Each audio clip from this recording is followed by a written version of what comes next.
节目好不容易哦，我们18年我们的选举一直延续到今年20年，然后呢，有对难得来宾哦，我们奇迈兄今天终于见面了，那今天我相信很多观众朋友都很想要了解哦，高雄市未来跟他选举上面的政见。那今天我们就来好好的问一下哦，然后我们先请我们的奇迈兄来跟观众朋友大家打招呼。馆长还有所有的线上的好朋友，大家晚安，大家好，我是陈奇迈。OK， 那我们刚刚小聊了一下哦，奇迈兄，那就是说，我们一开始就来一个震撼。听说你都没有在别的节目讲过这个东西，那相对无论是你的对手，或是支持其他党派的人，永远都会问一个，就是关于你爸爸贪污的事情。那今天刚好这个机会，可不可以请奇迈兄来跟社会大众讲一下这件事情？我想亲情是很难去切割了。是。那但是我从30岁到从政到现在，我经得起检验。从过去不管是在当立法委员或担任任何的一个公职，我对自己的要求都非常的严格。所以你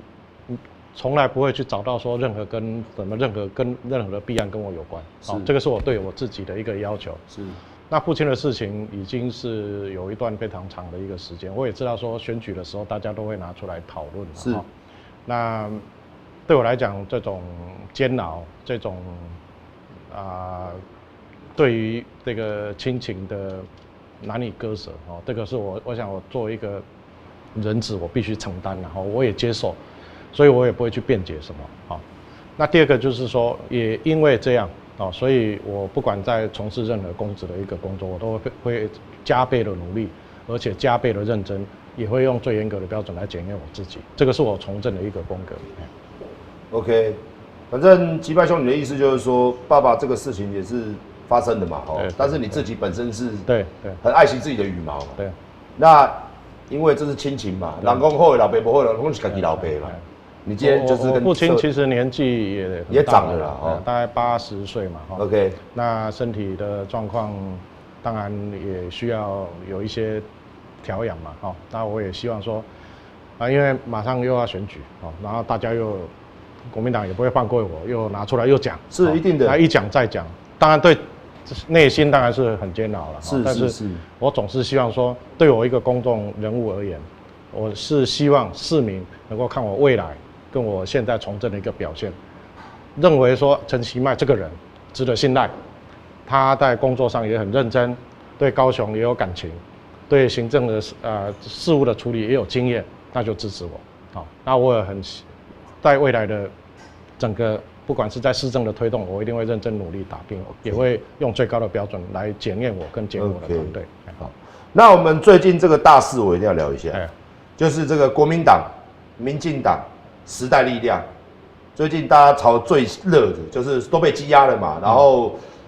今天时力他已经离开了嘛，然后时力有2个退党，这蛮严重，对时力来说是一个重大的创伤。那国民党有2位，国民党2位还是3位，然后你们民进党2位嘛，那也是出了这个弊案，那已经被羁押了。关于这个，你也算是民进党大佬，那你有什么？算了，因为你也算很资深的啦，那相对他们这些人，你也稍微知道嘛。对。那关于这个，我觉得是这样了法律是道德的最低的底线了政党当然要用一个比较高的标准来要求嘛。那所以民进党在处理这件事情的动作是非常的明快嘛包括在修法的过程里面，公司法或者是我们的党团或者是行政部门都严格把关那即便如此，发生这种事情，我们是非常的遗憾的那党也用很明快的方式去处理嘛我觉得这件事情就是大家也是要自我警惕的尤其在从政的过程里面，一定要非常的戒慎恐惧那也要符合人民的一个期待，那你这样政治才能够走得远嘛那尤其现在在整个政党竞争里面，政党当然要负起主要的责任嘛我也相信说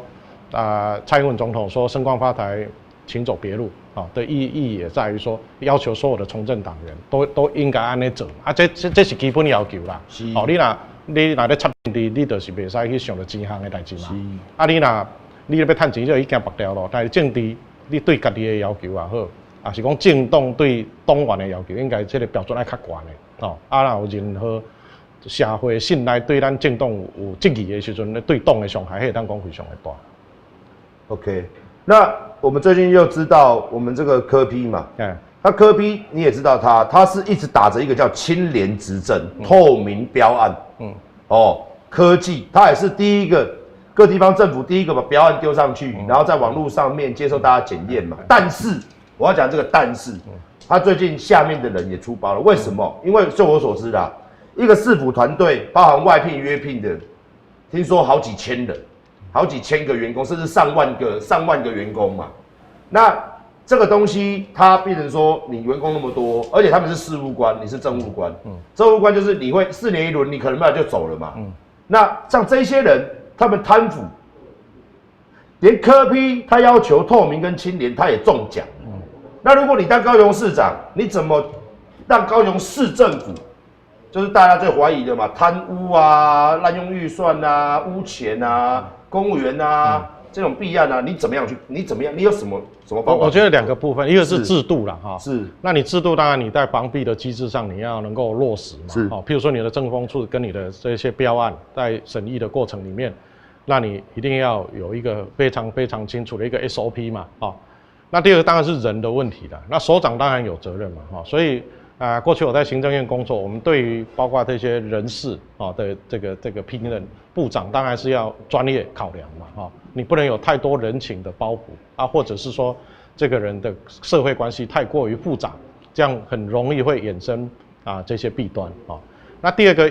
政策或者是说用人还是要接地气嘛，你地方你一定要知影讲这个人到底加减地方拢会有一寡风声啦，所以你就要特别提高警觉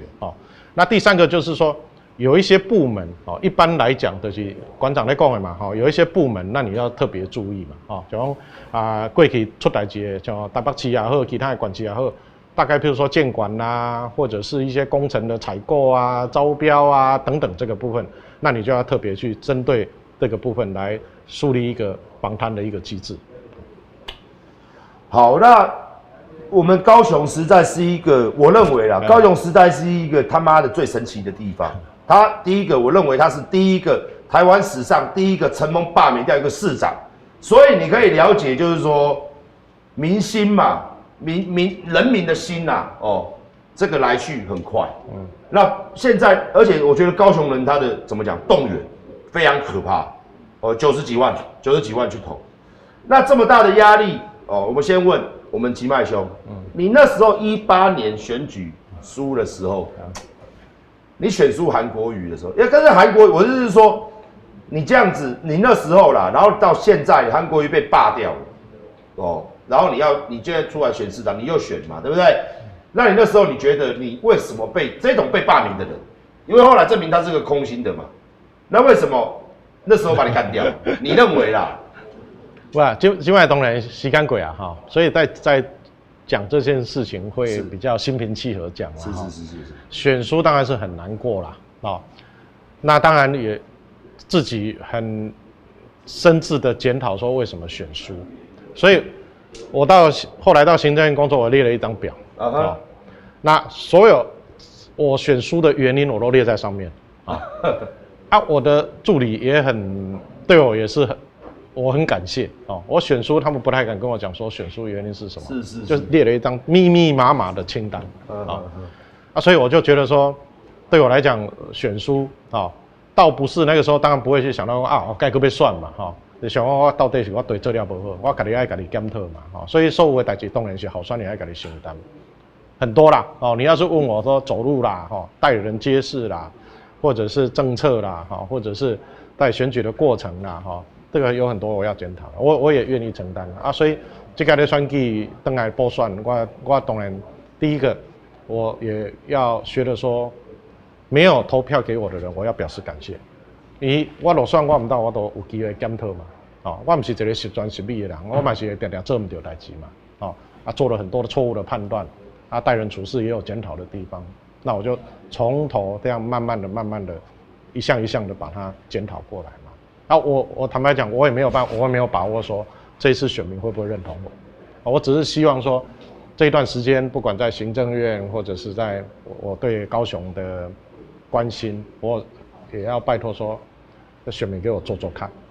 因为我对高雄有很深切的感情，因为毕竟我跟你住在遐嘛，弄我熟悉的人，弄这个几乎大家都是我的亲人一样，我总是希望说，我有能力的时候，我有经验的时候，我可以贡献家乡，我个人变较好的，尤其产业的代志，就业的问题，这个都是大家很关心的问题。那我也希望说，能够未来在做市长的时候，能够发展经济，解决就业的问题，这些建设赶快推动，那空污、环境污染的问题赶快来解决，这个是我的工作。好，那就我所知啊，在19年的时候，韩国瑜提出了3个，第一个叫做高雄又老又穷嘛，就把你干掉的3支箭哦，他最喜欢想这个几支箭。那我就把旁边看起来，我说第一个他说高雄又老又穷，对不对？第二个他说高雄5000个天坑嘛，对不对？第3个他说高雄北漂嘛，大家超料嘛，那 OK， 那相对的，我们先不要问你的政策那3个问题，第一个高雄又老又穷吗？第二个北漂青年如何回来，就是增加居住人口数嘛，入籍人口数。刚刚然后再回来是这5000个天坑嘛，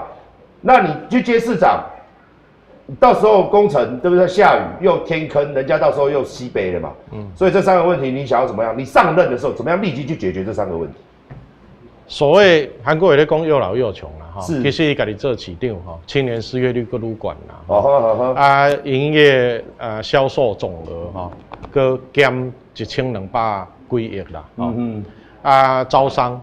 是讲促餐的成绩，过去拢几百亿，韩国瑜当市长之后就剩下76亿他没有让高雄变得更好这个我要讲的第一点。第二点就是说，其实归咎这个原因，就是说因为高雄的产业没有转型嘛，我那种重工业啊，做铁啊，就是做螺丝，就是千斤那边啊。我做石化就是空气的污染嘛，这是属实但是全世界产业在转型嘛，包括高科技的产业，像半导体啊，或者是说这些新创的这些事业都在做。我们今天在林口新创园区一个是我后来到行政院的时候，我又帮林口那个台南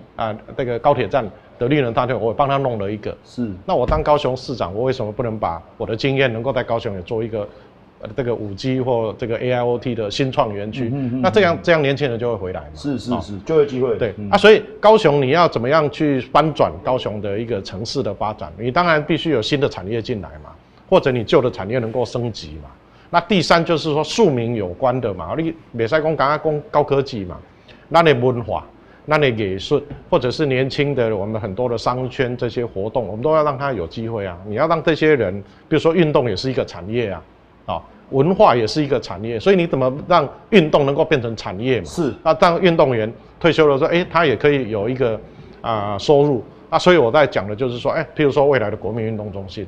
或者是说像我们这些未来在凤山卫武营那个所在包括。边附近的当建合一个艺术村艺术家也当入来总共来发展我们高雄的软实力。那你再加上亚洲新湾区这些周边的观光会展邮轮那你这样可以全面来促进就业，我们的年轻人就有机会嘛现在是国际最好的时机，现在是上好的时间，因为中国跟美国的贸易摩擦嘛，所以这些大厂或者是这些投资的机会，台商回来都是回来到台湾，光是高雄大概回来。我接触的日月光台骏跟这个国巨大概就投资了700亿嘛，那我市长就做企业的活动来解决问题，来创造就业机会。工程品质的部分，那路因为高雄这个馆长你做样做过兵力在嘛，做样的路还好啦，但是你若是你小港坚定因为这个都是货车、货柜车，因为码头嘛，所以那个重量很重。道路呢，你铺柏油，下面都是沙，所以地落就逼起啦。加正车路赛轨路会逼起的道理同款嘛。高雄逐工货柜车，所以除了说交通的动线，你要把它弄成大货车专用道，就直接上高速公路。路面你要重新再来定一个 SOP 啦。你要把路面的标准把它提高。你那个路面不是只有铺柏油，你下面还要大石头，像日本的道路你这样道路的品质你才能够要求。所以我也叫一个副市长专门定这件代志，路做好病以外，你还个做好用，安尼道路才会平啦。那过去因为高雄吼都县市合并，高雄市的面积是台北市的11倍，所以有增加有起来。预算有限的状况之下，就你的市长要做一个选择嘛，所以我希望说未来除了说道路的品质把它做好，那我也希望说未来包括中央能够补助地方在道路在预算，这我们要来好好的把这些道路的品质把它弄好。因为你知道吗？因为他妈的，我讲实在的啦，因为那时候要罢免韩国瑜的时候，我是要罢他嘛，那他们的团队。包含他们的潘什么旭恒啊，他们那些还有那个女的叫什么忘记了，就是女局长那些人，整天在新闻媒体上说，就是清水沟啊，然后铺柏油啊，那我那时候讲出一个观点，很可笑，我说他妈的，如果我要找一个市长他整天就是清水沟跟铺柏油，他只会做这2件事情，那我去找一个他妈的20年的老师傅做市长啊。七派兄弟了解我的意思。我听。我为什么说他这个应该不算政见？他这个是应该是当一个市长，没有错。上基本的你听哦，刚才阮大家爱吃饭、放晒、放牛、困感觉这是基本的，阳光、空气、水，你听好不？它不应该是一个政见。这个是基本功啦。对。这起定这代志一定要做好嘛。对。所以你像清水沟我们最近今年。那到时候齐迈兄会不会跳水沟？会不会演给我们看一下？不。我其实要注意啦我是行政会议长高雄来所以我拢会登去。我不是说去作秀，因为我从来去看灾，我从来不会通知媒体。是。有时候晚上回去11点，然后我还是你跑就对了啦。我通常会稍微告诉大家，我不会通知媒体啦有时候他们会知道嘛但是我基本上是不会通知，所以我都会看完交代事情交代完我才离开。那有时候晚上11点、12点我还是会去看嘛，这个是发自内心看嘛第二就是讲水灾像这个清水沟这个代志，这是你汛期来进行的一定要清的啦，要清好而且要落实道路也是一样，这个是市长的基本功，但是市长最重要的工作，你不是基本功守好，你要让这个城市往前走嘛。所以包括捷运，不管是轻轨啊，是这个红线、橘线，你台北市这么密密麻麻拢捷运线，高雄拢无捷运啊。所以有人咧问讲你来我来高雄大讲高雄也无捷运我来高雄要创啥？所以对城市来讲，这个捷运路网，它除了说也会降低空气污染，让民众能够更便利，生活更便利，那自然而然这个交通就会改善嘛。是。无你进，这拢伫遐咧乌路水沟用好捷运咧人问讲捷运走去对，这重要的道路要开辟得预算，市长要赶紧来总钱，赶紧把这道路起好这交通整个的路网才会改善嘛。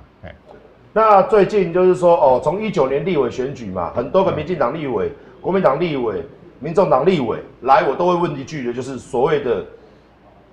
这一次小英总统还是继续的，就是连任的时候，他还是继续提出这个所谓的居住正义。但是现在上任了，已经走马上任半年多嘛。那因为市长有囤房税的卷责嘛，那柯文哲他有做，人家现在说柯文哲只有柯文哲敢做。那今天也有观众群说。叫我一定要问这个，因为他说人家有问，但是你没有回答得很清楚。那可不可以麻烦齐迈兄真正针对，就是说不要再讲公宅的嘛，因为公宅盖来不及，而且公宅又不一定盖得好。然后因为柯文哲也讲公宅，民进党立委也讲公宅，反正每天都看他们在炒公宅。那你有没有办法实际做一些你想要做的政策，是真正可以打到房价，还是说把我们租房的人的这个？因为你知道现在少子化，就是因为房价实在太可怕了。对。那年轻人都弄走出那高雄，我就我所知没有错啦，高雄的确跟我们台北、新北这边的房价是落差一半。但是差不多。但是对嘛，差不多落差一半。但是差不多20几万，甚至17、18万，甚至比较偏乡一点10来万。但是还是一个问题啊，还是一个问题，就是说，因为如果你可以控制得好，房价控制得好，又有工作机会，是不是有更多的年轻人愿意？迁户籍去高雄，然后高雄就人数变多嘛，然后变发展的非常好嘛，这都是相对应的关系嘛。那齐迈兄，你当市长，你这个打房怎么 K？迄个囤房税吼，正甲可能我了解应该是台北市甲迄个宜兰啦，好，我若无记唔对，新北市也还没有啦，是还没有。房价高雄大概是台北，不要说台北啦，大概在新北平均的1半左右啦，是。房价所得比是台北的1半嘛，哈，是。所以基本上面对这个囤房或者是房价最严重的，应该是台北市跟新北市，或者是再加桃园或者是台中。我们的平均房价比全国更较低，房价所得比全国更较低。第二就是讲高雄的城乡差距真大啦。阮有庄开，嘛有族起来，原乡部落，阮有阮甲台北市无，台北市是规个人口就居住很集中嘛，我们面积很大，所以碰到的状况不一样了那我会采取一些策略来做了第一个，譬如说在工业区旁边，你在科学园区人多嘛这个部分我会用，譬如说有一些国有地或者是私有地，用设定地障权的方式来鼓励新建劳工住宅，就是跟建商合作，我跟那个园区的工协会或者是厂商来合作嘛你就是这厝只租不售你囡仔租金就足低嘛是。我的行政院也处理过这个20到40单身的租金补贴，已经在做，政府已经在做。是。那第二个呢，我会希望说在未来，在整个包括说整个房屋的供给的部分你除了说要提供这种设定地障权的劳工宅，社会住宅，我们现在社会住宅的定义两种了简单讲两种，一种的起嘛，一种的是租金补贴嘛，或者是包租代管我会更活络的去把这些空屋把它集中出来，来鼓励说这些空屋能够让我们的这个年轻朋友在租屋的这个部分比较能够价格能够更低，他就能够更住进来。囤房税大概税率是1.5到3.6啦，咱这边有房地合一税，某种程度来讲，你高雄这个所在以这个房价就已经没有像台北一直起嘛，高雄的房价其实无啥物起啦。是第二个讲高雄有一个庄脚的厝啦，庄脚的厝是啥？就是讲有可能阿公阿嬷这个厝边4、5间农舍，迄一间才50万尔，你台北一间的厝，凊彩一间嘛拢80000万、1亿以上，所以庄脚为了100、200、300，所以要科囤房税，第一个你就是要看整个你现在房价的一个状况房价在涨的时候，那政府就要介入，你去处理这个囤房税的问题。第二个就是讲。你还是要把价格的因素考虑进去啦。你炒房呢，简单讲，拢是大都会区这房价较贵的啦，所以袂使用像讲你用一间，所以你要分区做嘛。是，你若要做的啦，你若卖你就要分区看计效安尼你去做囤房税，你地方无同款的城市用无同款的策略所以这几个因素考虑，较比高雄较安尼较会当接地气啦我至少我就是讲囤房税。假如是要抑制房价，有效果，但是可能在各地方的方式税率不一样第二个就是说实施的方式条件也不一样，所以确定你会做，爱看条件啦，你台北加新北加高雄的情况都无啥讲。OK， 好，那接下来问这个老问题，从18年被 K 到现在，陈局负债3000亿，当然不管啦，那韩国瑜抓这个打码，那时候我也有问韩国瑜一个问题。3000亿，那你怎么还？那他也在节目当中讲，他说他还不了。但是我们可以知道，他现在增加100多亿的负债嘛，总共只有增加100多亿，现在变3000亿嘛，对不对？不但没有还，然后又多100多亿嘛。给100亿了。OK， 那你现在剩2年嘛，那这个还得了吗？我先解释啦哈。是。这个3000亿其实是咱一般来讲债务是1年以上你欠钱无还的2400多亿，这个是我们一般在做债务的比较，这是第一个啦哈。第二个就是讲。3000亿是存量，就是讲我的累积欠3000几亿，但是每年咱爱讲叫做财务平衡啦。我市长我要还钱，这是后边的代志。我至少袂使搁借钱，这是爱先解决的问题。我袂使讲这3000亿，省钱嘛，你爱先把这个财务创好平衡嘛，所以之前大概有在咧讲818亿，讲中央欠地方的818亿，其实这是所有你。政府你统筹款、一般补助款、专案补助款全部加起来，但是蔡英文总统就任之后，从2017年开始，每年几乎拢加给高雄市加100亿啦。所以6都内底高雄市其实是拢第一名。我做市长，我当然是讲，你统筹分配款，这爱牵涉着甲地方哦，也是讲甲立法院大家爱讲好嘛。因为要收大家啊人南投土地面积嘛足宽，伊讲啊无你来算这啊。啊，你讲要用营业税，台北市讲我营业税上济啊，啊无搁一种讲法，讲啊无你营业税拢甲拼规地，你中央的营业税拢摕出来分，啊当然大家皆大欢喜啊，但是中央很多的国家政策没有办法做，所以我一直说统筹分配款要去做改变，可以，这个要讨论，大家也要有共识，但是我认为要优先要做的就是说，我们要去增加这些计划型的补助嘛，好，让这些国家的重大的建设可以投资高雄。那这样啊，中央政府要出钱替去，安尼他也无好。当然要争取较侪建设、较侪补助，来互咱中央的财务会当好啊嘛。啊，所以我若做市长，当然即摆一年加100亿，我若做，我当然希望讲，我们能够针对过去的区域平衡发展，台北永远拢去伫台北，高雄当然也要加码来建设嘛。那第二个当然是要开源节流嘛。第三个就是民间想要做健身馆，民间要做，互民间做了，为什么要政府做？这种大型的这种公共设施，譬如说长照、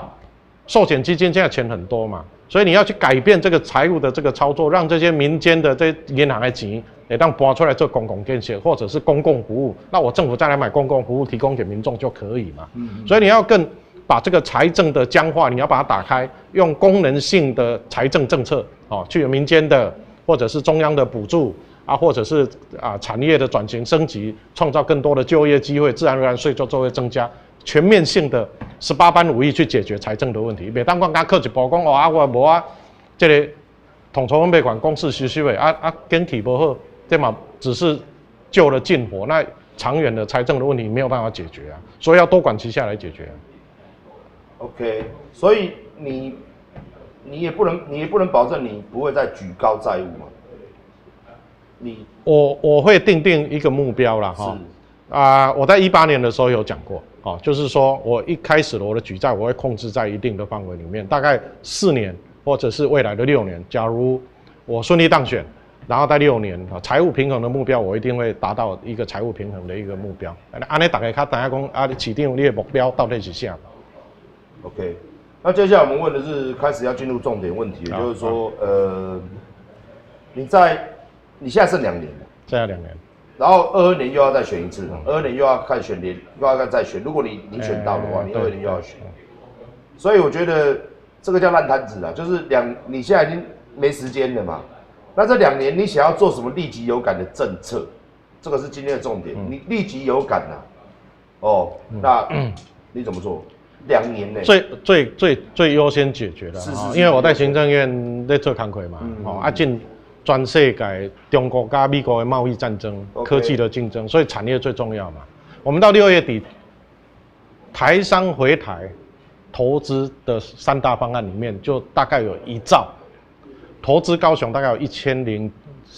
亿左右了，1903亿左右。这几家大厂加起来大概就有700亿啊。这投资的当然的带动起厂房就会带动很多就业的机会，然后因为新设备。当然你会带动更多的员工的就业嘛，国际大厂也都来台湾投资嘛，所以不管是半导体啦、电管这个资通讯产业啦、这5G 啦，在台湾拢是世界一流的嘛，所以这外国的投资来台湾，当然我希望讲我做市长第一件代志上重要的爱招商嘛，把这些生意拢会当起来高雄来投资嘛，安尼咱就创造较侪就业的机会嘛。第二就是讲。咱台高雄有足侪传统产业啦，也是中小企业啦。我希望讲，趁这个投资，这个中小企业甲传统产业会当甲因转型嘛。过去这个电脑袂晓经土豆，恁即摆电脑会晓经土豆啊，人工智慧就会经，农业咱就甲升级生产量就较济，市场会当产销制度会当用较好诶。咱的中小企业，这个商圈爱做观光，咱就爱赶紧甲这个观光的体质甲做好势。然后让我们的年轻人，或者是有文化、艺术等等设计这个都能够跟我们各行各业能够接轨，跟我们观光业接轨，然后有在地的高雄特色，你专门来创造就业，这是上重要我认为讲这嘛是高雄人上关心的嘛现在是投资台湾最好的时刻我希望说未来3年是投资高雄最好的时候，然后吸引更多的投资到高雄我来解决年轻人失业的问题，这个是我最想做的事情。所以说，韩国瑜那时候也是，反正他讲了什么提升就业机会嘛，那他讲的东西是实质的，没有错，他讲的的确实质，什么爱情摩天轮园区、赛马场园区嘛，哦，那你刚刚讲的是用招商的方式去增加就业机会，那现在看起来国际趋势也的确是啦，不管是台商、美商。甚至外资，就像我们来台湾对，都要来台湾设厂。这就我所知，包含我最近我要买林口的，你也知道，我要买林口的地，它都在涨价，因为太多公司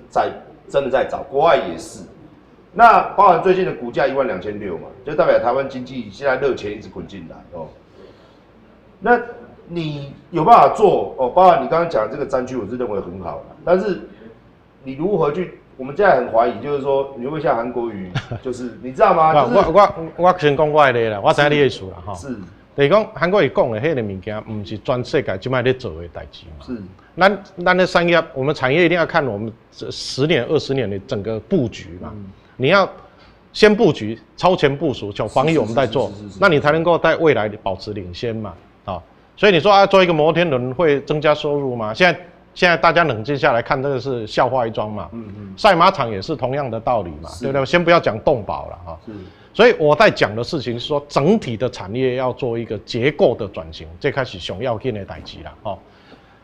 林口哈，咱今天龙亚里林口有一个新创园区，几乎所有这些国际大厂都进来啊。是啊，然后下面就有几百家的新创公司，然后创造几千亿的产值，都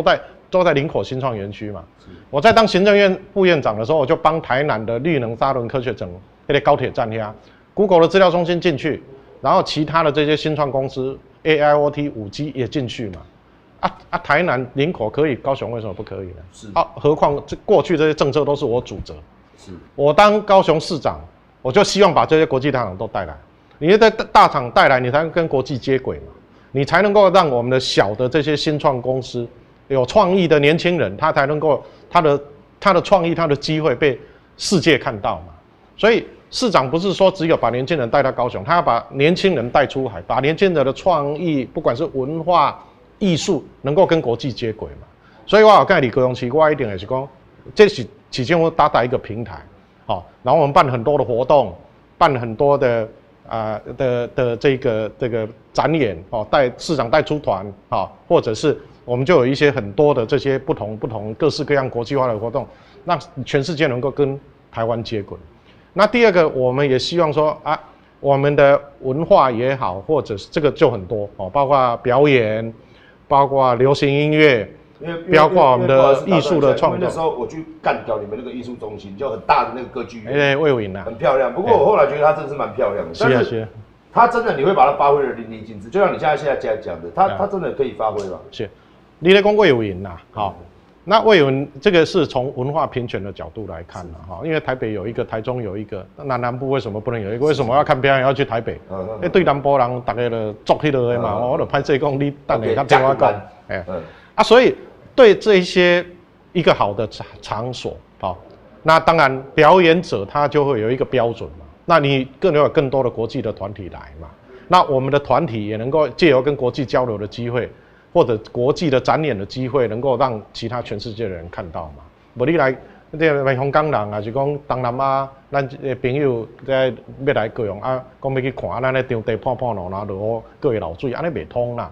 所以我希望说，以魏武营为中心，旁边我们有一个表演的建军站哦，搁一个咪咪村，就是墙壁有很多彩绘的。我希望能够让艺术村驻村，然后让艺术家表演的场地，政府来用很低廉的租金提供。他最基本的这些，他工作、练习或者是创作，不管是文学、艺术，能够把它做一个规模，把它变成产业化，就好像运动产业一样嘛，哈。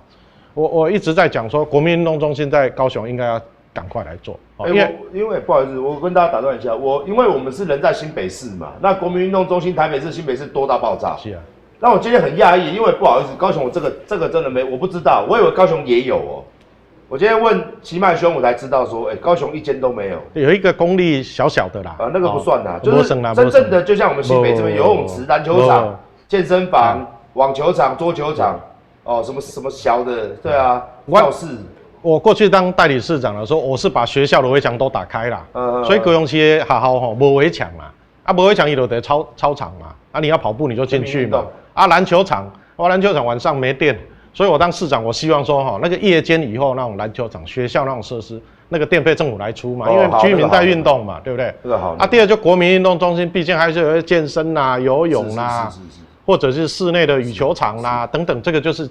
就是利用一些公有建筑嘛，譬如说我们的纪集馆啦，或者是其他的这些闲置的一些，譬如说校舍啦，或者是公有的公共的设施啊，那加紧的跟民间来做媒合嘛，那这样的话就能够很快，因为高雄太热啊，你热天莫讲新北市高雄热到要死，要安运动，都行出去流汗，还袂惊到混混倒伫路边下班的人。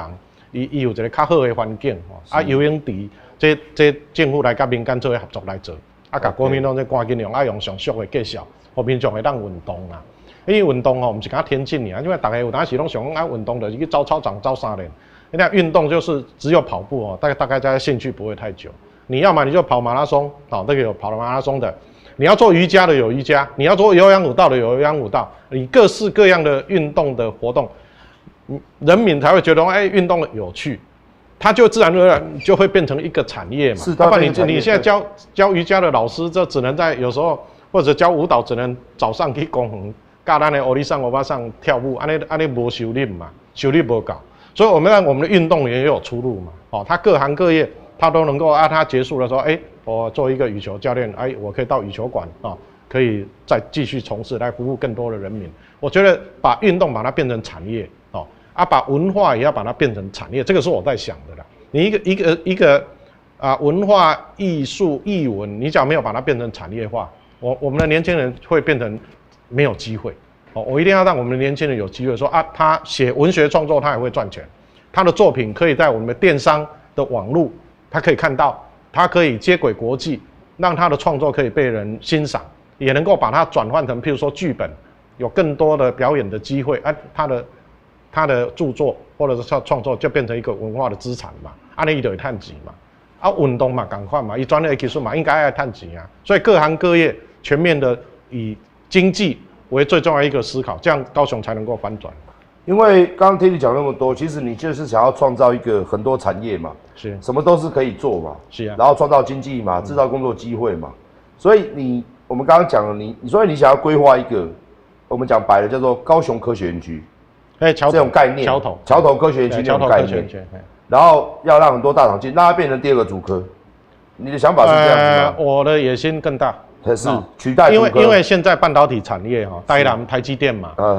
这个是做逻辑晶片嘛，是我们的日月光是做封测世界第一的，台积电嘛世界第一的，现在有一个第1任的大厂华邦，已经在投资里入科，所以台南到高雄这后盖工厂拢新的啦，拢3奈米的厂啦，2奈米的厂，后盖拢是先进制程、智慧制造，是全世界上进步的半导体的制程中心，这是上新的。所以现在看起来，也许高雄是跑得比较慢，但是这些大厂现在在加码投资，所以桥头科学园区很重要。高科技的大厂，大概半导体后盖南部，这是台湾上重要一个。我们半导体的一个生产基地。OK， 那就我所知，就是我们刚刚看到，我接下来讲这个，可能高雄的老板们会不高兴，但是劳工朋友希望我问，也希望市长做。我们南北薪资差距极大，那关于这个部分，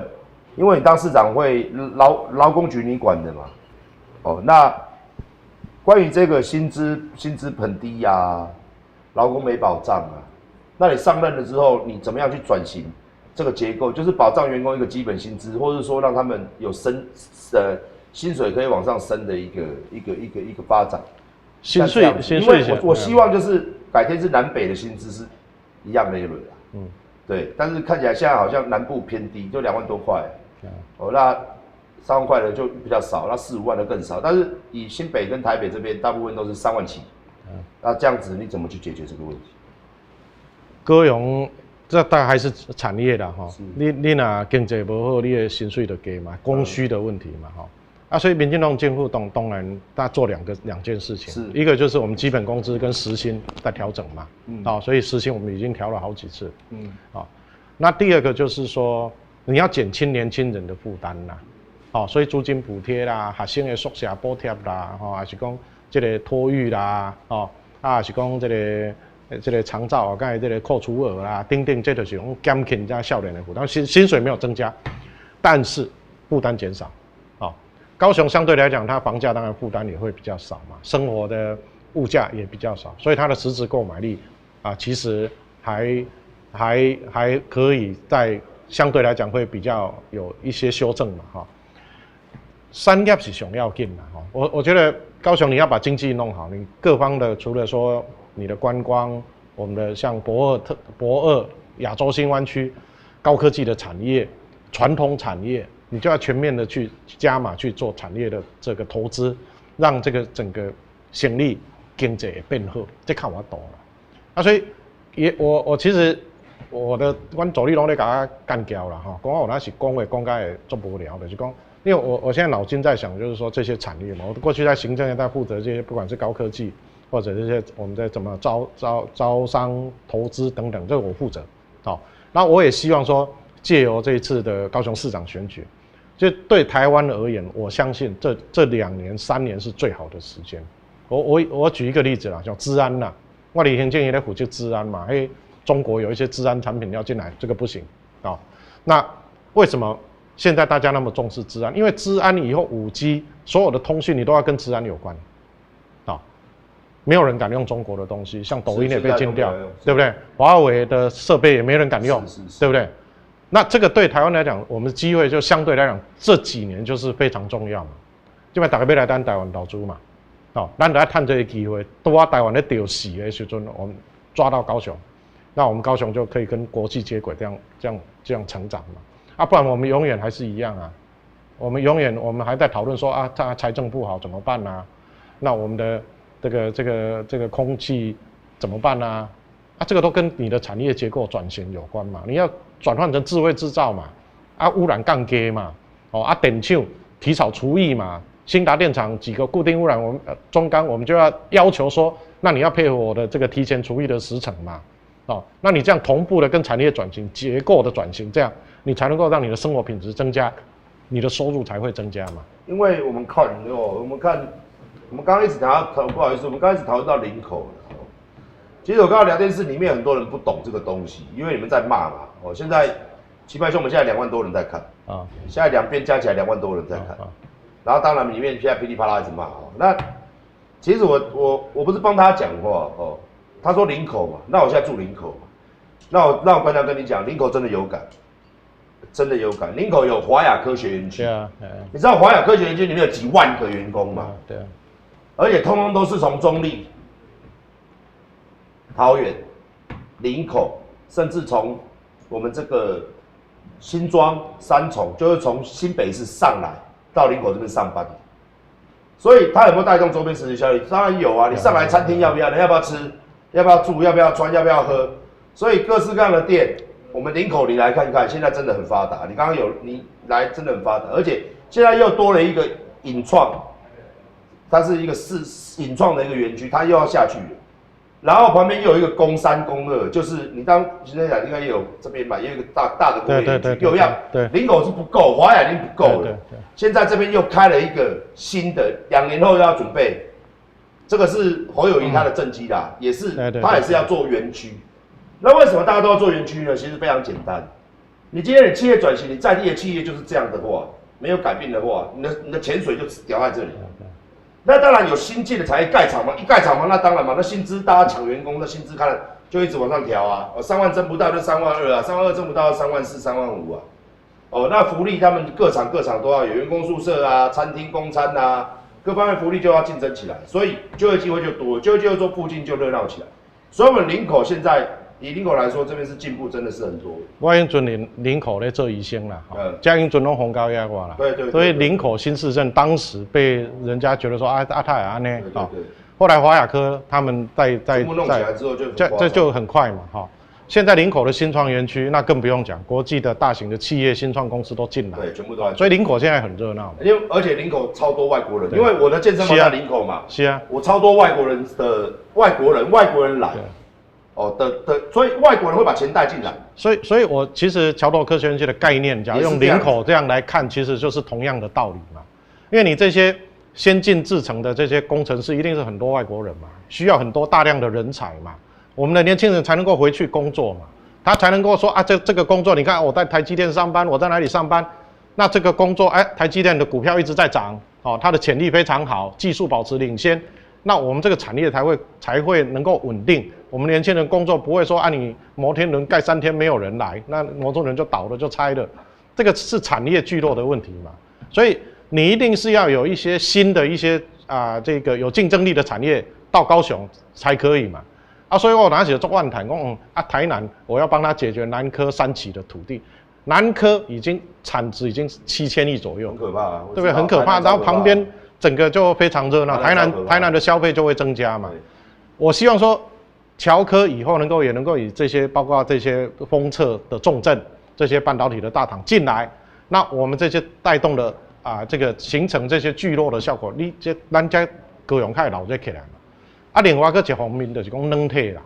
比如讲5G 啊，是 AIoT 的这个基本上物联网的时代嘛，5G 这嘛开始。我在行政院的时候，我就把5G 招标提整往前半年，就希望说能够赶快政府去做5G 的智慧应用服务嘛。那我在行政院做这些事情，我为什么很急？因为我知道全球的竞争是这样。那我在行政院的工作的经验，我就希望说我假如担任市长，我把行政院辞掉，我西瓜回来高雄算，我就希望讲我过去的累积的中央我的了解。我的经验，我赶紧高雄才紧甲发展起来嘛。因为这全个台湾的城市内底，你只要先走，这个就先赢嘛。你做一个这个软体也好，文化艺术或者是这些5G 物联网这些新创的这些事情，在林口跟在高雄其实一样，高雄的条件搞不好还更好嘞。所以我就希望说跟中央能够密切合作，因为中央有一个大 A+ 计划，它会补助这些国际大厂来台湾能够发展我们的5G 或者是相关的这些应用服务的这些厂商嘛，像我们在防疫，我在防疫这些智慧科技协助防疫，这个其实这个都是一个产业嘛。我今天可以做影像分析，为什么我其他医疗我不能应用呢？所以这那么大的一个庞大的这些产业，就希望说我担任市长就把这个产业就把它带上来，自然而然工作机会就增加嘛。OK， 那我们接下来来聊，就是说最后我们剩下13分钟左右，我们聊一下各候选人好了啦，都没有聊到了哦。那就我所知啊，因为我是看民调，你现在民调真的是很高哦，那他们另外两位就是比较偏非常低哦，两个加起来也没有你的一半哦。那针对这样，那但是你看对手。我们现在不是很攻击对手，那最有名的就是我们的李议员嘛，然后他讲一个什么酒啊，兰姆酒的产业500亿这个东西嘛，那我不知道他讲这个东西是什么东西，那可不可以请？因为高雄你比较了解，高雄要有500亿的兰姆酒这个东西是怎么生出来？兰姆酒500亿？这是要李议员去解说啦，但是我是讲你发展产业你还是要因地制宜啦，高雄的甘蔗我看过了，大概是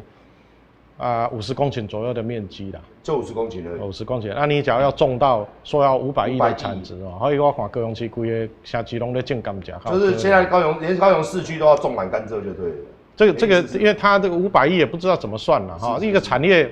无中生有你要有人才，你要有你的资源，你要有各方面你的条件嘛你说你要做这个，人家为什么不设巴西、印度、中国这个甘蔗种比较多的地方呢？为什么要种你这边呢？对不对所以产业不能凭空想象，就要你讲要起要乌石油上面还是讲要起摩天轮，我觉得产业你还是要踏踏实实的去做啦全世界现在在做啥他们是会当让咱的人民的收入会当增加，这较要紧。OK， 那今天最重要还是想要问你一个最重要的我每一个候选人都会问这个所谓的妇幼，就是公托。那公托现在在每一个市区的含量其实蛮广，像我们台北市、新北市都做的，现在越做越好，越做越好。但是虽然它越做越好，但是它还是没有办法永远不够嘛。爱抽签。那政府现在少子化是一个极大的问题，本来人民就很痛苦了。那你没公托跟私托，像我们去练一个斯托的幼儿园，他妈的2、3万一个月，高级的，甚至更贵的5、6万都有。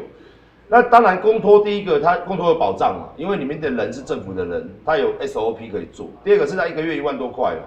大家抽签都候补，你知道，抽到懒觉名额，你知道吗？我知道。那您当市长，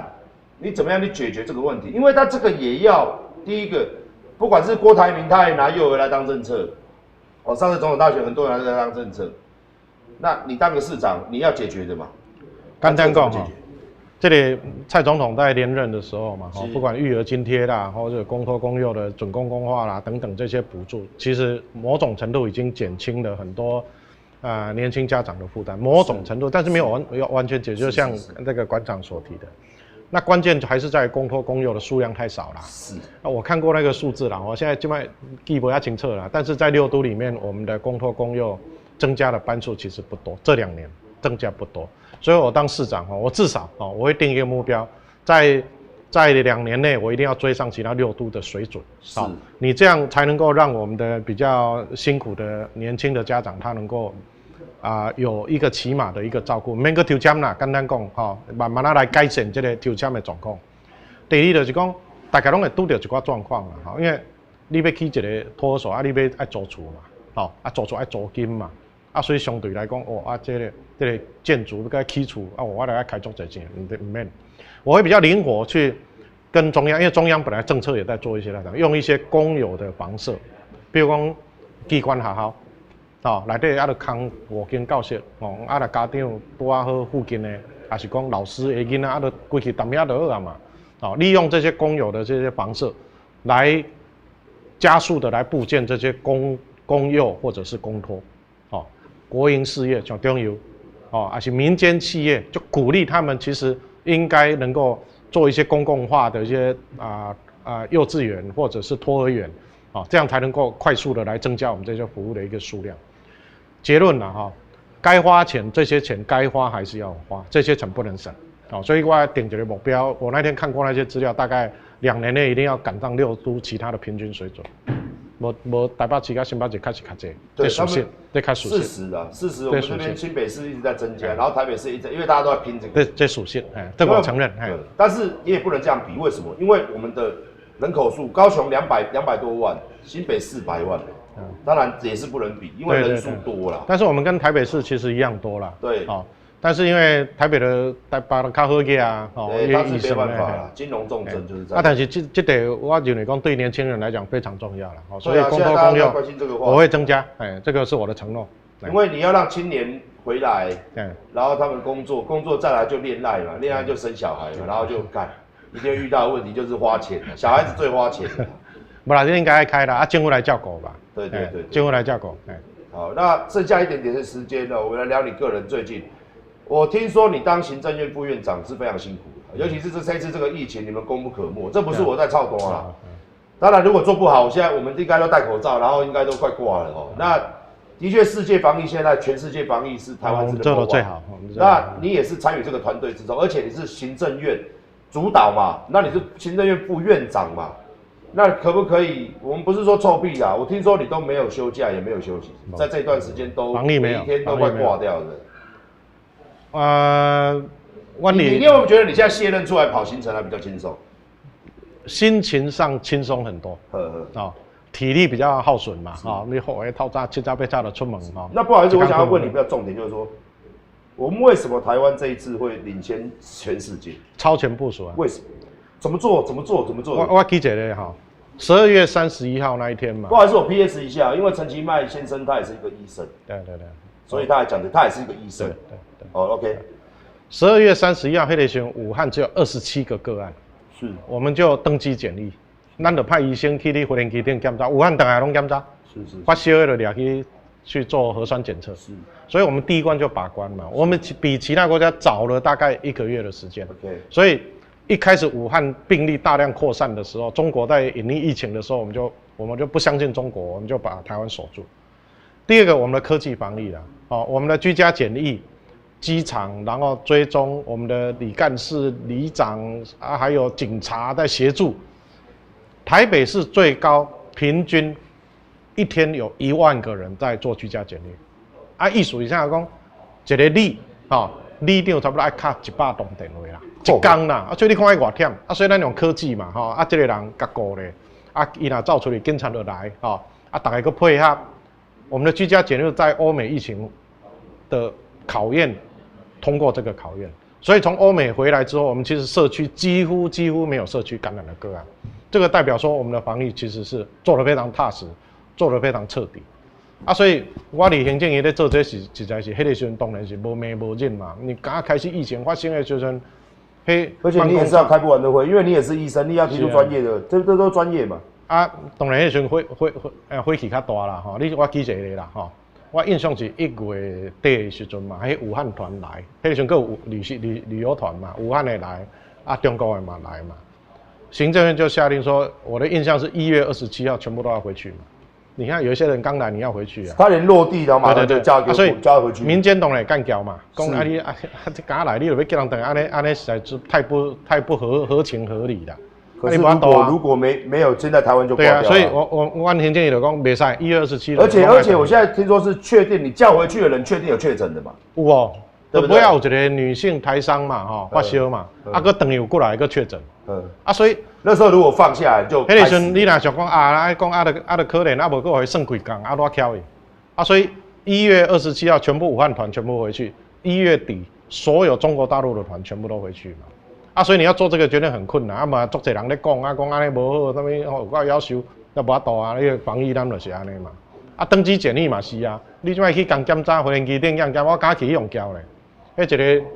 来排5分钟了，就遐行入来就侧干6条啊！我伫遐嘛挂口罩啊，伊就毋知我啥人啊，我就去了，伫遐骂讲为什么这登机检疫啥物无人道，啥物挖科微博侧干看戏。现在全世界都一样。对啊，但是我们现在就是这样在做嘛。我们很早期都没有人做的时候，我们就在做了。其实大家也觉得这样很好嘛，因为你保护自己嘛，你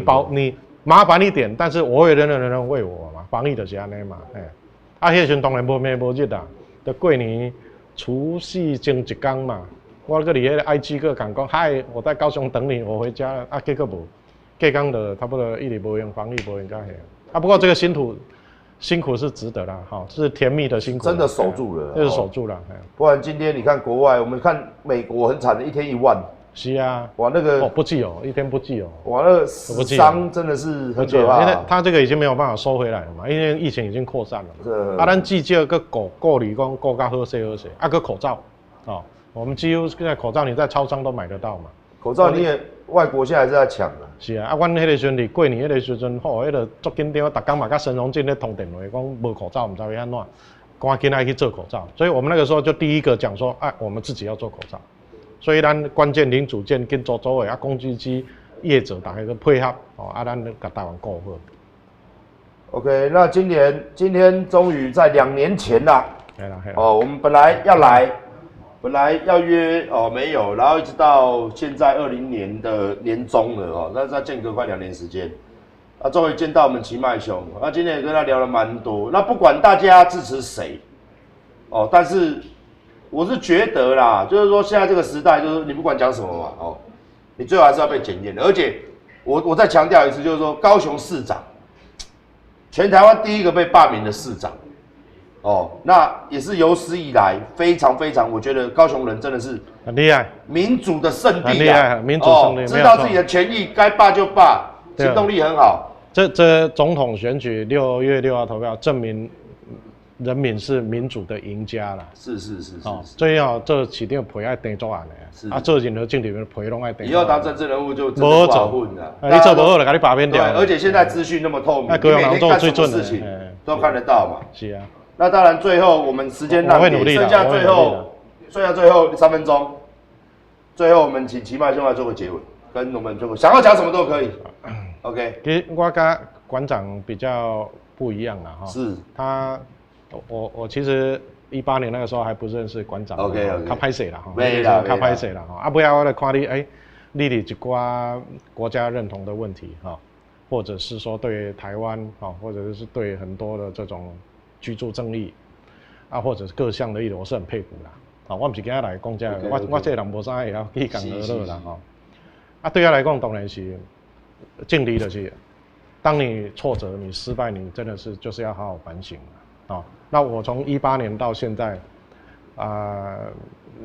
我是对自己觉得说，其实就跟18年来做比较哦，应该要我学了很多，哦，不管是待人处事，哦，或者在政治的工作上，哦，怎么样要能够坚持自己的价值，哦，怎么样在行政院能够碰到一些事情的时候，怎么样去协调，哦，怎么样去解决，哦，怎么样能够让这个国家能够更好。对我来讲，高雄我家己的厝嘛，哦，所以我是希望讲我哪有机会，我能够让我的故乡高雄能够变得更好，哦，这个，所以有人迄天有人咧滚生笑，我咧讲，人讲你对高雄那像苦练呐，哦，你朋友对人走嘛，哦，迄个时阵大家都支持韩国瑜嘛，我就好好的说，不管在行政院有任何高雄有关的事情，我都努力来做，我只是希望说，跌倒了，哦，然后不断的反省，然后重新再出发，哦，对我来讲，我也是希望说，能够很谦卑的向市民学习，因为他没有投票给我的人也告诉我说，你这个人就是安怎，你就做了不好，你就是安怎嘛，我觉得这个对我来讲是好的事情，所以我也会记住说在18年的一些教训，好好的做，努力的做，让高雄能够成为一个经济繁荣的港湾国际首都。这是我的心愿望啦，因为对我来讲，这是我家己的故乡，我一定会认真。我嘛拜托讲馆长，你就爱去甲我监督。是。我若做了无好，你若甲我干交，我就知。因为你有哪时咧干交，我若听我的谐音啦，哪像咧叫我名赶快。这不要紧啦，就是希望讲市民也能够跟我一起努力，也一起监督我。我做的不好，我愿意改进，那我也愿意学习，也愿意为了让高雄能够更好，我愿意把高雄当作未来要努力最重要的一件事情。所以我在讲，有时候大家我咧无啥也要讲话，真感动的，但是你若问我讲，我人生若有选择高雄，就是我唯一的选择。对我来讲啦。OK， 所以你抽高啊了嘛？抽了。3号。1号。Number one。Number one。OK， 那大家记得他是 Number one 1号。我们每次都会最后选举人几号，我们都会帮他，每一个都一样我们都让他讲一下，不然忘记大家几号。奇迈兄是1号，那几月几号选举？8月15号。8月15号，要投票了嘛，对不对？8月15号那如果你听了今天的直播，你觉得奇迈兄不错你就可以考虑一下他是1号。好，那最后跟我们全国观众朋友说声再会吧，好，拜拜。